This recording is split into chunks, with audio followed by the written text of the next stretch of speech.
जय हिंद। आज हम लोग पढ़ेंगे death of partner. Death of partner से पहले आपने रिटायरमेंट ऑफ पार्टनर पढ़ा, जिसमें profit sharing ratio, goodwill, revaluation account, distribution of undistributed profit and distribution of undistributed losses आपने पढ़ा। और आपको ये बताया गया था कि जो ट्रीटमेंट आप रिटायरमेंट में पढ़ रहे हैं इन पांचों का, वही यहाँ पे भी है। तो रिटायरमेंट और डेथ के ये 5 एस्पेक्ट्स एज इट इज़ हैं। पहला, प्रॉफिट शेयरिंग रेशियो,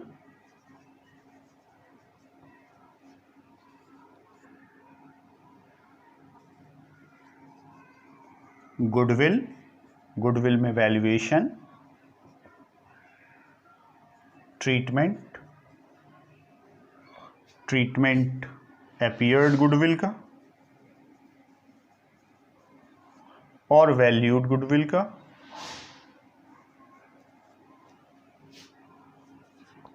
थर्ड,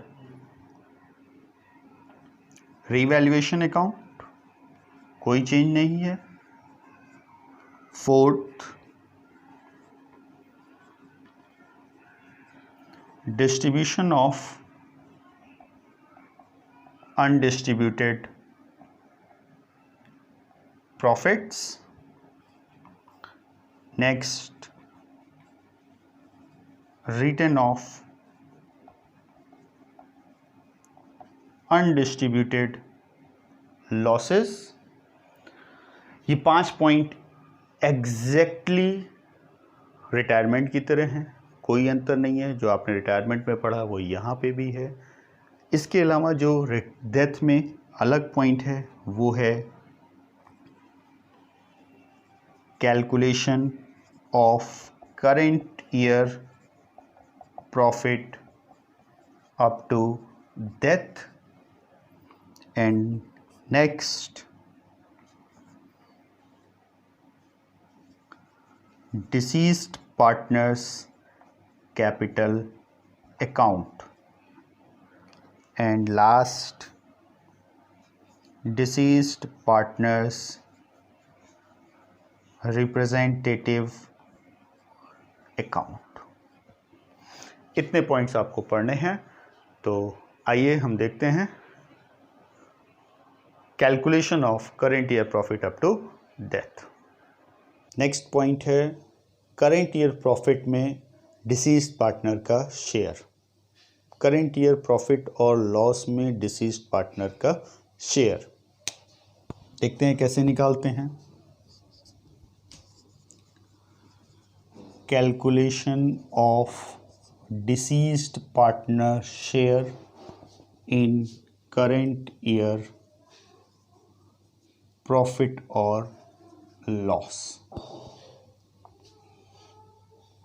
इसको कैलकुलेट करने के 2 मेथड हैं। पहला, on the basis of previous year profit and second, on the basis of sales. मतलब सेल्स के बेस पे और प्रॉफिट के बेस पे। 2 तरीके से हम डिसीज पार्टनर के शेयर का कैलकुलेशन करते हैं जिस ईयर में उसकी डेथ होती है, कैजुअलिटी होती है पार्टनर के साथ। On the basis of previous year profit, तो सबसे पहले हम प्रीवियस ईयर का प्रॉफिट ले लेंगे। प्रीवियस ईयर प्रॉफिट, या कभी कभी क्वेश्चन में एवरेज प्रॉफिट के बारे में कहता है। एवरेज प्रॉफिट 2 या 3 साल 4 साल के लिए, जैसा भी क्वेश्चन में कहेगा उसके हिसाब से एवरेज प्रॉफिट या लास्ट ईयर प्रॉफिट आप ले लेंगे। सेकंड हम लेंगे current year profit up to date. ये हम कैलकुलेट करेंगे on the basis of this average profit और दिस प्रीवियस ईयर प्रॉफिट। पिछले साल का प्रॉफिट या जो एवरेज प्रॉफिट क्वेश्चन में गिवन है वो हम मानते हैं कि 1 साल का है, और अब जब पार्टनर की डेथ 2 महीने बाद या 3 महीने बाद हुई तो इस ड्यूरेशन का जो भी प्रॉफिट है उसका calculation assuming base 12 months profit. तो current year profit up to death आप कैसे निकालेंगे? एवरेज प्रॉफिट जो भी है ये कितने महीने के लिए है? 12 मंथ्स के लिए। तो 12 से डिवाइड कर देंगे तो 1 महीना आपको मिल जाएगा, multiplied by months from opening to date. उसके बाद हमको पार्टनर की जितनी मंथ मिले करंट ईयर में, जितने महीने उसने करंट ईयर में काम किया उतने महीने से मल्टीप्लाई कर देंगे तो हमको current year profit up to death मिल जाएगा। अगर यही क्वेश्चन में डेज में होगा तो हम क्या चेंज करेंगे? Average profit divided by 365। तो अब ये डेज में कैलकुलेशन हो गया, एक दिन का प्रॉफिट हमको मिल गया, multiplied by days from opening to date. अब हम ओपनिंग से डेथ तक के जितने दिन हमको मिले वो हम कंसीडर कर लेंगे। मंथ का कंसीडरेशन आप कब करेंगे?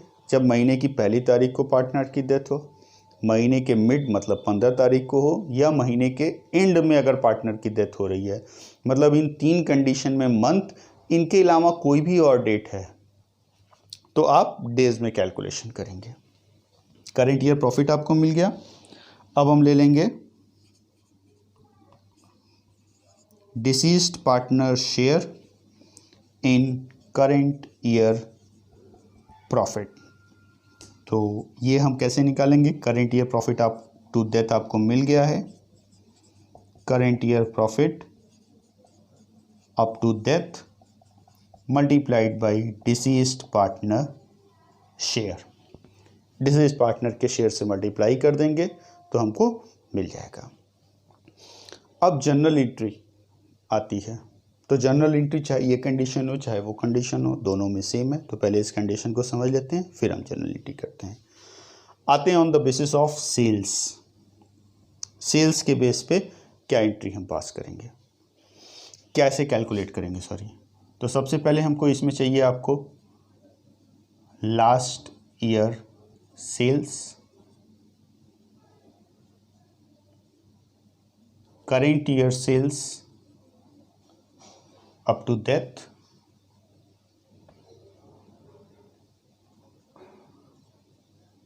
Last year profit. क्वेश्चन में ये तीनों इंफॉर्मेशन गिवन होगी, ध्यान रखिएगा। ये तीनों इंफॉर्मेशन आपको क्वेश्चन में मिल जाएंगी, तीनों इंफॉर्मेशन दी होंगी।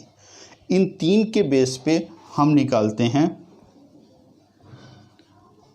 Profit percent on sales. Sales पे प्रॉफिट परसेंट। तो फॉर्मूला क्या होगा? प्रॉफिट मतलब last year profit divided by last year sales multiplied by 100। तो हमको यहाँ से प्रॉफिट परसेंट मिल जाएगा।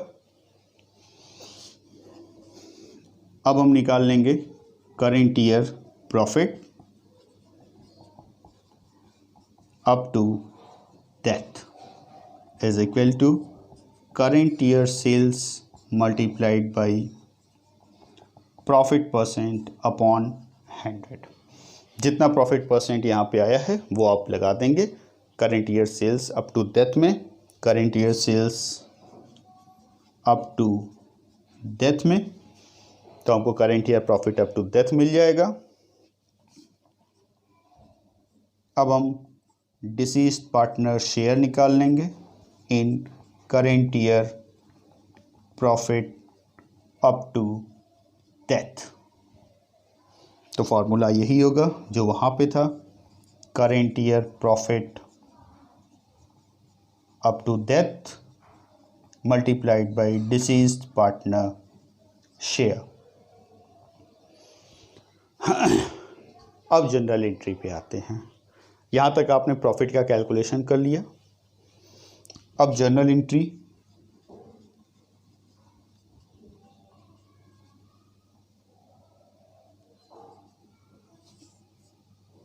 तो जनरल एंट्री के लिए हम देखेंगे नो चेंज इन रेशियो और change in ratio. Of remaining partner. Remaining partners के शेयर में चेंज हो रहा है या चेंज नहीं हो रहा है। कैसे? जैसे मान लीजिए कि रेशियो दिया हुआ है 3:2:5 और जेड का रिटायरमेंट हो रहा है और कोई इन्फॉर्मेशन नहीं है, तो old ratio 3:2:5 and new ratio भी 3:2। तो अगर हम रिमेनिंग पार्टनर का शेयर देखें रिटायर्ड पार्टनर को छोड़ के, तो 3:2 3:2 दोनों सेम है, तो ये कंडीशन हुई नो चेंज इन रेशियो। और अगर यहाँ पे न्यू रेशियो चेंज हो जाता है तो ये कंडीशन हो गई चेंज इन रेशियो। अगर रेशियो में कोई चेंज नहीं है तो आप प्रॉफिट के लिए एंट्री पास करेंगे PL suspense account debit to deceased partners capital account, deceased partners capital account. और अगर रेशियो में चेंज हो रहा है तब हम एंट्री पास करेंगे gaining partners capital account debit to sacrificing partners capital account. जो भी पार्टनर रिटायर हो रहा है या जिसकी डेथ हो रही है उसका जो भी प्रॉफिट आया वो उससे क्रेडिट हो जाएगा और उस अमाउंट को हम गेनिंग रेशियो में पार्टनर्स में डिस्ट्रीब्यूट कर देंगे रिमेनिंग पार्टनर्स में। तो ये था calculation of deceased partner share in current year profit और लॉस। और अगर ये लॉस की कंडीशन आ जाती है तो यही एंट्री रिवर्स हो जाएगी, लॉस में sacrificing partners capital account debit to gaining partners capital account, यहाँ पे deceased partners capital account debit to PL suspense account. One more important thing, जब आप रिवाइज्ड बैलेंस शीट बनाएंगे तो इस पीएल सस्पेंस अकाउंट को डेबिट है तो एसेट्स में लिखेंगे और अगर क्रेडिट में एंट्री में आपने लिखा है तो उसको लायबिलिटीज में लिखेंगे। अब हम देखते हैं कि जो डिसीज्ड पार्टनर है उसके अकाउंट का सेटलमेंट कैसे करेंगे। Good morning everyone. This is e-commerce classes best for accounting. We subscribe, like on notification. Thank you. Settlement of deceased partners capital account.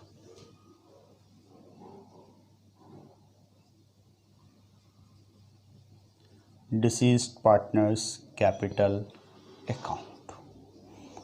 Death की कंडीशन में ज़्यादातर डिसीज्ड पार्टनर्स का ही capital account बनाने के लिए क्वेश्चन में कहता है, इसलिए केवल हम उसी का अकाउंट बनाते हैं। अगर सारे पार्टनर्स का कहता है तो एज इट इज़ जैसे आप पहले बनाते थे वैसे ही बना लेंगे।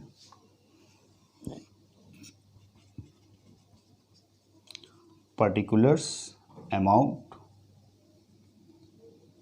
पर्टिकुलर्स अमाउंट, सबसे पहली इंफॉर्मेशन कैपिटल आती है, by balance BD.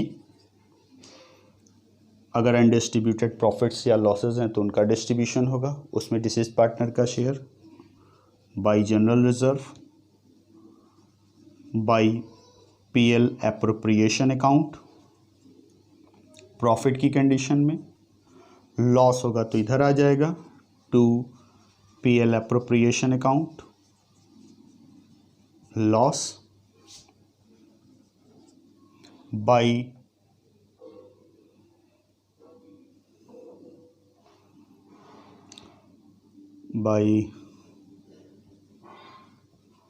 PL suspense account, current year profit up to date. और अगर रेशियो में चेंज हुआ है तो इसकी जगह हम गेनिंग पार्टनर्स कैपिटल अकाउंट लिखेंगे by gaining partners capital account. अगर क्वेश्चन में रिवैल्यूएशन बन रहा है तो उसका प्रॉफिट है तो इधर आ जाएगा, लॉस है तो इधर आ जाएगा बाई रिवैल्यूएशन अकाउंट, प्रॉफिट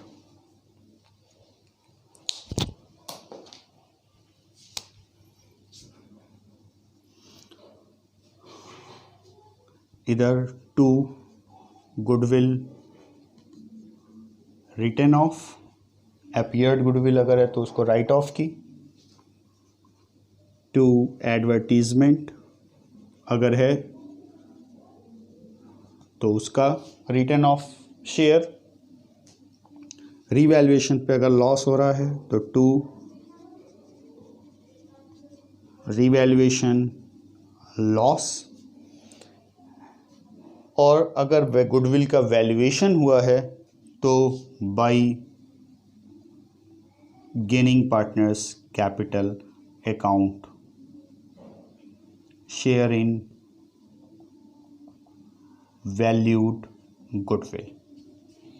लगभग डिसीज्ड पार्टनर्स कैपिटल अकाउंट में इतनी इंफॉर्मेशन आएंगी। अब इसके बाद हम इसका अकाउंट क्लोज करेंगे। तो जो भी बैलेंस आएगा उस बैलेंस को हम टू डिसीज्ड पार्टनर्स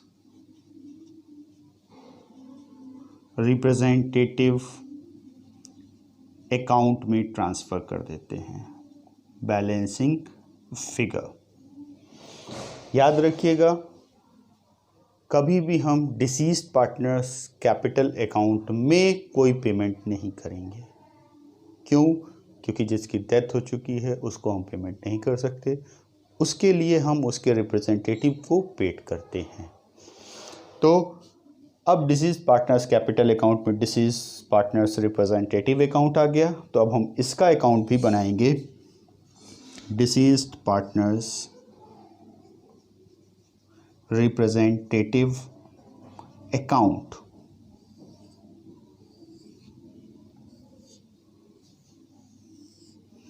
अब यहाँ पे ये आया है तो ये यहाँ पे आ जाएगा क्रेडिट में, डिसीज पार्टनर्स में डेबिट हुआ है तो रिप्रेजेंटेटिव में डिसीज पार्टनर्स क्रेडिट हो जाएगा by deceased partners capital account. वही अमाउंट यहाँ पे आ जाएगा।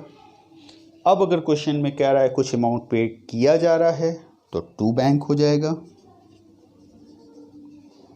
To bank amount paid. और अब जो भी बैलेंस बचेगा उसको आप टू बैलेंस सीडी से रिप्रेजेंट कर सकते हैं या to deceased partners representative loan account से रिप्रेजेंट कर सकते हैं। To deceased partners representative loan account या to balance CD, balancing figure. ध्यान रखिएगा, अगर पेमेंट हो रहा है रिटायर्ड पार्टनर को और क्वेश्चन में रिप्रेजेंटेटिव अकाउंट नहीं बनाने के लिए कह रहा है तो भी आप रिप्रेजेंटेटिव अकाउंट बना के ही पेमेंट करेंगे, direct disease partners capital account से पेमेंट नहीं करेंगे। इसके अलावा अब ये जो disease partners representative loan account है या डिसीज पार्टनर्स रिप्रेजेंटेटिव का बैलेंस सीडी है, इसको आप रिवाइज्ड बैलेंस शीट में लायबिलिटीज साइड लिखेंगे। अगर आपने लोन में ट्रांसफ़र कर दिया है तो आप लिखेंगे डिसीज पार्टनर्स लोन अकाउंट, और अगर आपने लोन में ट्रांसफ़र नहीं किया है, बैलेंस सीडी लिखा है, तो आप लिखेंगे डिसीज पार्टनर्स रिप्रेजेंटेटिव अकाउंट। तो ये पूरा प्रोसेसिंग थी retirement and death of a partner. धन्यवाद। आज की वीडियो में इतना ही। अगर आपको किसी क्वेश्चन में कहीं किसी टॉपिक में कोई कन्फ्यूज़न होती है तो आप कमेंट बॉक्स में ज़रूर लिखिए। हमारा पूरा प्रयास रहेगा कि आपकी प्रॉब्लम को सॉल्व किया जाए। धन्यवाद।